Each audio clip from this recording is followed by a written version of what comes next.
Welcome to the Ferment Podcast, conversations about worship and transformation. Today we continue our conversation with John Mark McMillan, Deep Magic Part 2. All right, John Mark, let's shift gears here for a second. You've made so many records. I should have counted today. How many records have you made?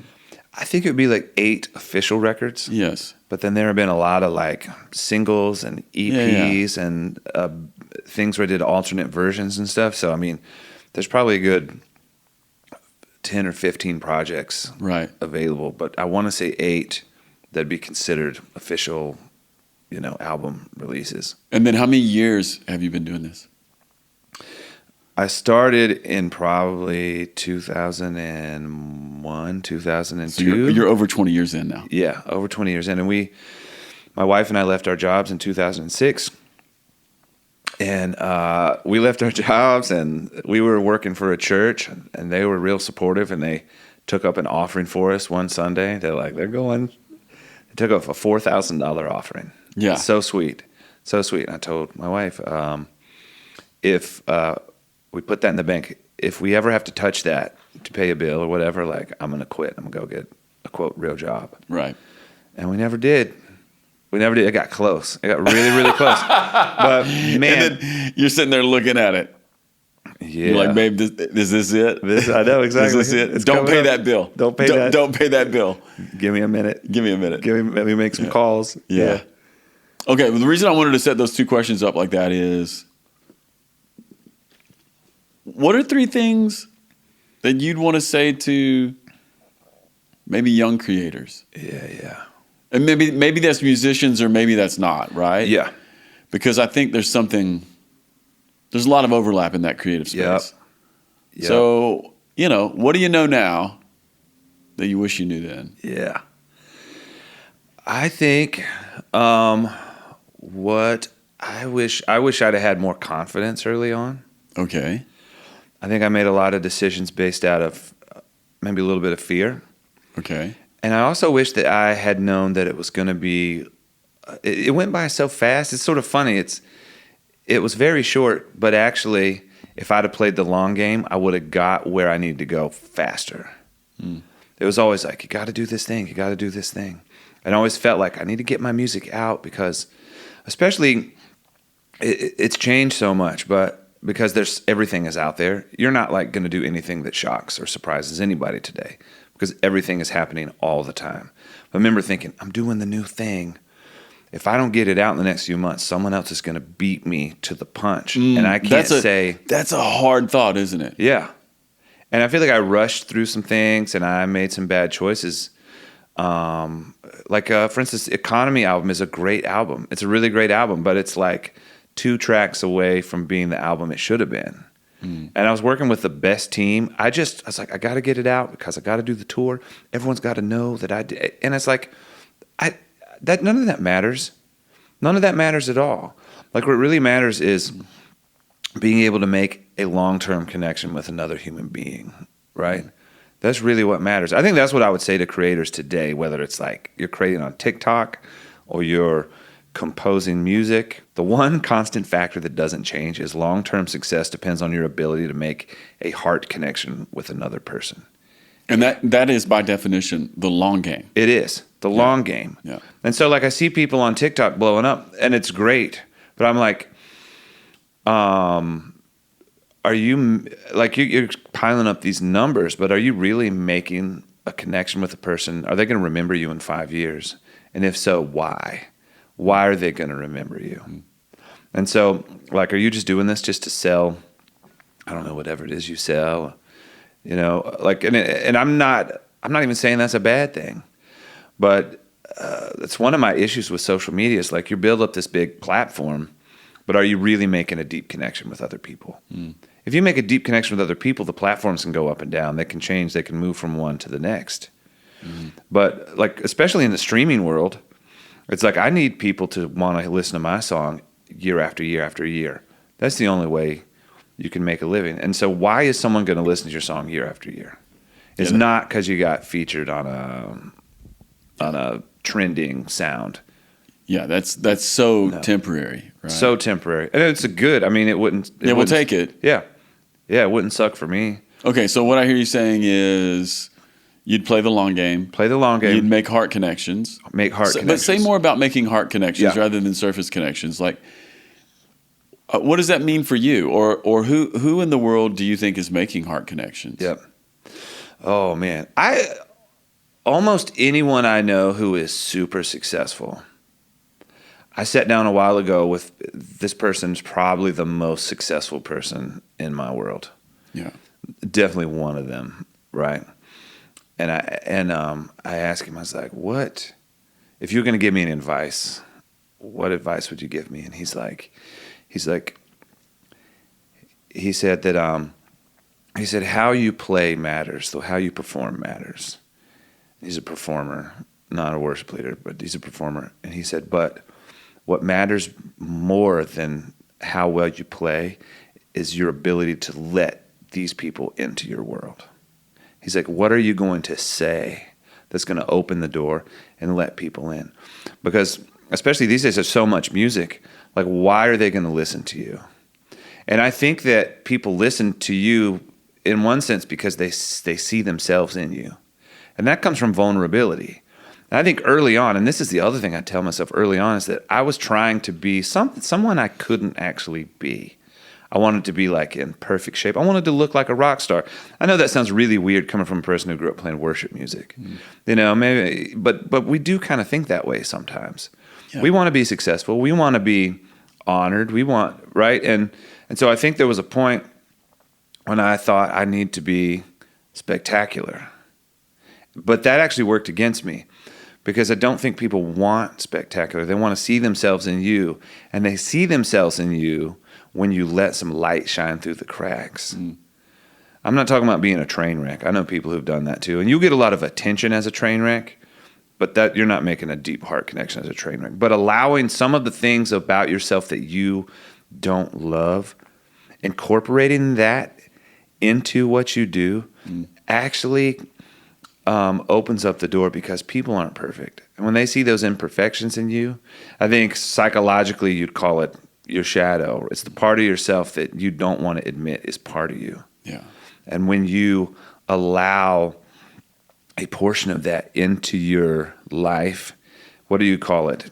Incorporate, or there's a psychological word for it they like to use. But when you allow some of that into your story, all of a sudden people start paying attention to you because they see themselves in you. And they may not even be able to say, in fact, usually they won't. Usually they won't be able to say what it is about you that makes them want to pay attention to you or why they care about what you're saying. But I think subconsciously they hear a little bit of your weakness that resonates with their weakness, and they're like, if he's weak, then it's okay for me to be weak. Yeah. And I want to know more about you. Well, the times that I've run into superheroes are the wrong word, but they are. You know, people. All I do is win. People who are just, or at least presenting as that. Man, it's really hard to connect, isn't it? It's so strange. Yeah. And then you can get around someone else who's, I'll use the word earthy. Yeah. Or you use the word vulnerable. There's something there, and you realize, oh yeah, it's so much more. I would even use the word hospitality. There's like a soul hospitality there. Yeah, I'm making some room for you. Yeah, totally. By simply being who I really am. Yeah, and I thought for the longest time, if I could be this idealized version of myself, then I would be successful. I assumed that the idealized version of myself was the most successful version of myself, and that's not true. It's really not true. Play the long game. Play the long game. Vulnerability. Make a heart connection. Anything else you would say to younger creators or people who are just starting? Because you've learned a lot of lessons along the way. Yeah. Oh, man. Say something about building a team, John Mark, because you have good people around you. Yes. The people around you matter for more reasons than most people realize. just riff on that for a minute. Yes. Because this is a big deal. Someone said, I mentioned this earlier, but there's a saying that goes, no man is an island, right? Yeah. And you are in a lot of ways the reflection of the people that are around you. And when you are doing anything, you need other people. The best version, I'll say it this way, the best version of whatever you are doing is the version where you have a group of people who are bought into it. And I need my band to give their best every night. I could pay professionals a lot of money to come and play well, but that's not the same as a group of people who are bought in. When people who are bought in, because, like I said, we made conscious choices to not play the biggest venues that we could, or to not do the types of things that would put us on the biggest stages. So there's budget. Budget is always a thing. And so I need people who are better players than what I can pay them. And the only way that's going to happen is if they're fully bought into what I'm doing. Right? So obviously pay them as much as I can. I feel like it's fair. That's another conversation. But what I'm saying is that or I could spend all my money on the best players who aren't bought in, and you're getting way less for your money. It's like really when you're doing anything with a team, you need people to want to be there. Yeah, isn't that so if they interesting? Want to be there, they need some sort of ownership. Yeah. So if somebody has an A+ heart or A+ commitment, like let's say you had an A+ commitment. Yeah. Or an A+ teammate who was an A- or a B+ player. Yeah. You take that. Always. Over the A+ player who's like Always. a C- Yeah. in terms of energy. Always. Or a commitment or like into it. Yeah. Because the thing is bigger than the sum of its parts. Right? And you feel that energy, like you really do when you walk out on the stage with a group of people who want to be there. You feel it. The crowd feels it. And you create an upward momentum. And like that, a lot of it, someone was asking me about this the other day. They're like, I remember you and I having this conversation years ago. I was like, what is the magic trick for keeping people bought in? Because you're working hard, people get mad, people get frustrated. You got to make decisions that someone's excited about, another person's mad about, and you flip-flop, and then, and then if you appease everyone, you end up in this middle area where, so I'm not talking about like, playing the middle ground and appeasing everybody. Right. But like we do little things like I take my band guys out. I say band guys, there's some, my wife is with us. It was such a dude thing for a long time, but we go out once a tour or once a week if it's a long tour. We'll go out and we'll find a restaurant we all want to eat at, and I'll buy dinner for everyone. And we have these rules. Shut your phone off. The first person to turn their phone on pays. Right. And guess what? It's me every night. Yeah. Because they're not going to pay. That's right. But that's the point. Yeah. I'm buying dinner, and everyone turns your phone off. First person to turn their phone on pays for dinner. Turn our phones off. It's like a ritual, right? Turn our phone off, and we have one question. We go around, and we all answer it. And we'll have new people, and we're always shocked at the answers, because you realize you're working with all these people. You don't know people as well as you think you know them. No, it's amazing. You can ask the simplest question, and all of a sudden you've got a new doorway into people's lives. Exactly, and it'll blow your mind. It's like I never knew. I've left those sometimes feeling bad, like having these people who've been very close to me, like I never knew you went through that. I had no idea. Right. And so it's like creating. If you're talking about a team, that'd be one thing I would have done early on is create some rituals, create some opportunities, play moments for them to develop some ownership. So it's not all about me and me talking all the time, me being the thing all the time. I love that idea of ritual. This is something I didn't catch early on. What I do is very different than what you do. But one of the things that I've missed over the years, and I've only learned in the last 3 years, is let's say we're making a record. There should be some moment that starts the making of the record. Like make the moment that makes the start of making the record. Yeah. At the end, make the moment that finishes making the record. Call the room together. Acknowledge it. Let people talk. Let people have it. You know what I'm saying? Putting those markers in the ground is really, really a big deal, and it helps build on-ramps for people. You learn things you didn't know. Yeah. And I was completely not aware of that. Yeah. And I had to see someone else do some of this, and I'm like, I'm such an idiot. There was all those moments that were missed through years. Yeah. And it was just missed because I wasn't looking. Back to what we were talking about earlier. Deep magic. I was just working on surface magic. Yeah. There's all this deep magic, and it's not coming to the surface because no one's pausing. We just keep pressing on. Well, one thing I learned about doing a show from watching other people do a show that I think really is a good metaphor for this in everyday life is this idea of highlights, where people don't remember a whole thing. People remember little moments. And so I remember a friend telling me, he's like, you don't have to make your like show from beginning to end like mind-blowing. He's like, you just need to be above average, and then you need to create moments that are mind-blowing. Right. He's like, because no one could just be mind-blowing from beginning to end, and that doesn't exist anyway. You remember these little distilled moments in time. Right. And so you obviously want to do a good job. But it's the same with people. Like we go on a tour and we come home and you have a handful of memories, moments. The same with your family. You live all this life and you have these moments.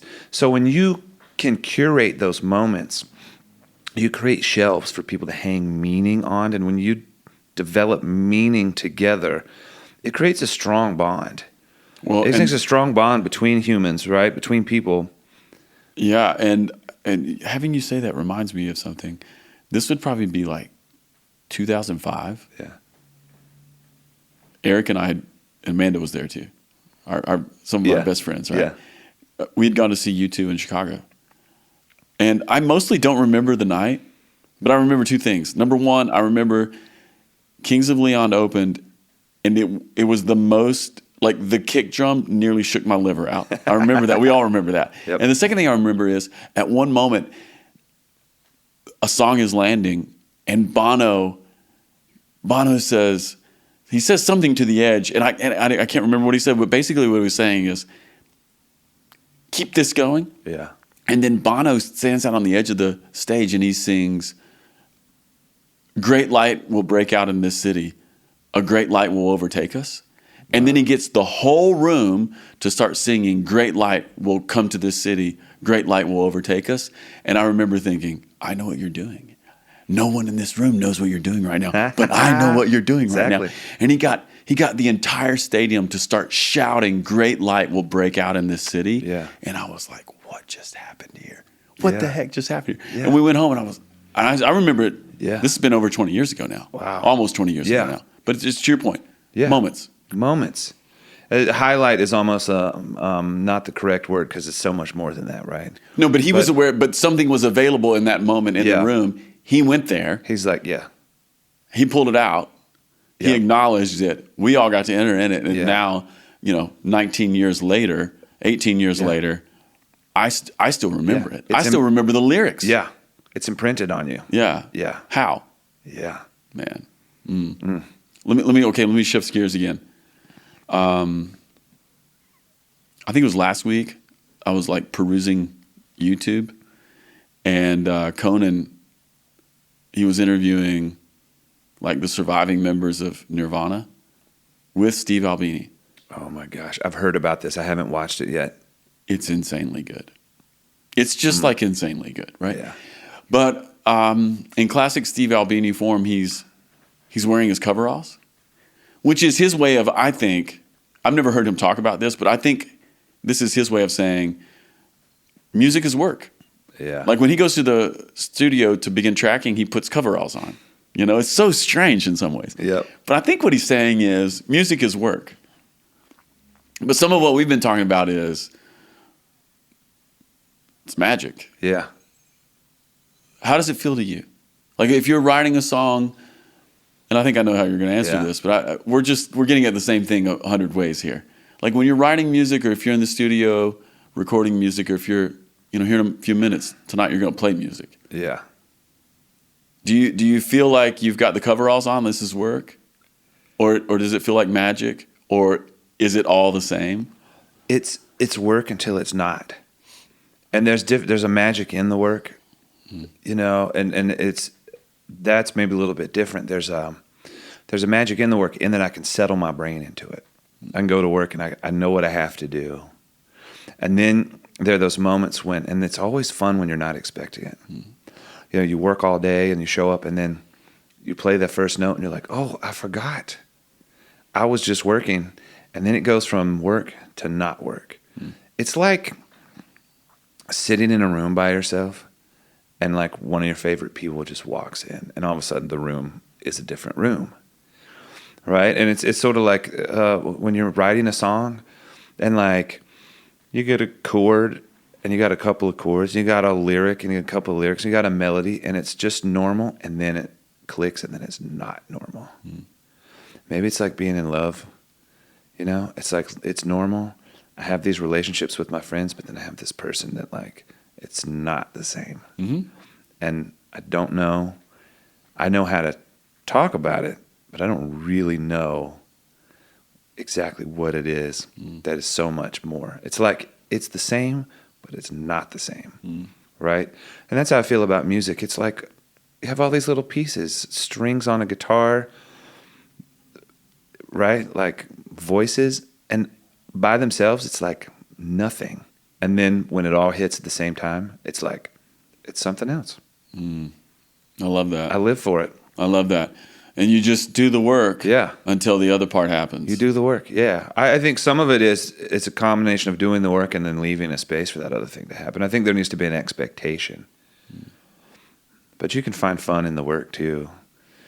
We talk a lot about, I'm trying to remember who I have this conversation with. Jacob Early produced a lot of my recent music, and we talk about being a farmer versus being a cowboy. And Say more about that. Well, there are artists who are like farmers, and there are artists who are like cowboys. I can't remember where we got this from. Probably somebody famous. Probably Daniel Lenoir or something. But a cowboy goes from town to town, you know, makes a big stir, does something wild, and then leaves and does something else. Beck, classic cowboy, he's like, I'm going to rap. It's going to be good. It's going to be weird. Then I'm gonna do a string album with my dad who writes for the, you know, classic Hollywood symphonies. Like, then I'm gonna do a punk rock album. He's like, you don't know what you're gonna get, you know. Yeah. Then I'm gonna do another kind of electronic album. It's largely in Spanish, and I'm gonna, and you just don't know. He's a cowboy, right? A farmer is like Bob Dylan. Bob Dylan's kind of a cowboy too. Yeah, he went. Maybe that's not a good example. Yeah. But Johnny Cash, he's going to do relatively the same thing over and over. He's going to find the sweet spot, and he's going to get better and better and better. Every now and then he'll be a cowboy, but he's kind of a farmer, you know. So the difference between a cowboy and a farmer is the farmer finds that life in the everyday, just finding the sweet spot and making it better, and the cowboy's like, I'm going to shake stuff up. I'm going to roll into town and kick stuff over. And it's fun to be both types of artists. I feel like as I get older, though, the farmer is more and more attractive to me as a lifestyle. Right. So it's hard. When you're a cowboy, people want to shoot you. Yeah, they do. People are coming for you. If you go back to a town you've already been to, Oh, yeah. hey, no, what are you going to do next, John Mark? Oh, you're making friends and enemies, right? Yeah, and, Like, yeah, and like the last time you came here, you jumped through 3 flaming hoops, and you fought 2 grizzly bears. What are you going to do this time? Exactly. You know? You can kill 4 grizzly bears. Yeah. What is it? like, What is it yeah. today? What is it today? All right. Shift gears again. Yeah. What's the best part of touring? The best part of touring is, man, it's like Japan. It's the people. Like the people in the band? It's the people in the room? It's the people in the band and the people in the room. It's the guys. I keep saying the guys, but my wife is with us too. Yeah. It's the people on the bus, in the van, on the airplane. And both times in this little moment that we've been sharing together, both times that you've said it's the people, you've gotten emotional. Yeah. What's that about? Is that just a now moment? I don't know. I think it is. I mean, when we started this, Yeah. I just asked you what I thought Yeah. was a benign question about Japan. You said it was the people, and you got tears in your eyes. I think as I get older, I think that musically, watching the response to the people has become more exciting. Like, I'm more excited to see what happens with them when I sing a lyric than how I feel when I sing the lyric. But I think I'm just, okay, let's get real theological here. Let's do it. Jesus, when he was tempted in the wilderness, we talked about that earlier. If people didn't catch that, make bread was the first temptation. Be a spectacle was the second temptation, right? Like jump down and let the angels catch you. And the final one was what was the final one? Oh, worship me and I'll give you power, right? What's interesting, Jesus didn't do any of that stuff in the wilderness for his own well-being, but then he did all of it. Makes bread for the people. Makes bread for the people. Jump down and see if I'll catch you. Well, he allows himself to be killed, He gets taken down. Exactly. It says, worship me and I'll give you, right? But he, but he doesn't. But he still, he has influence. I mean, if you're going to get wild, you think about how many years later the Roman Empire is calling themselves a Christian empire, right? Right. That Jesus does all the things. He won't do it for himself because that's the devil, but he will do it for you. Amen. That's the deep magic. That's the deep magic. Well, hey, listen, we're not going to say it better than that. Man, that was a great podcast, JM. Woo! Woo! I feel that. All right, everybody. That was deep magic. Peace.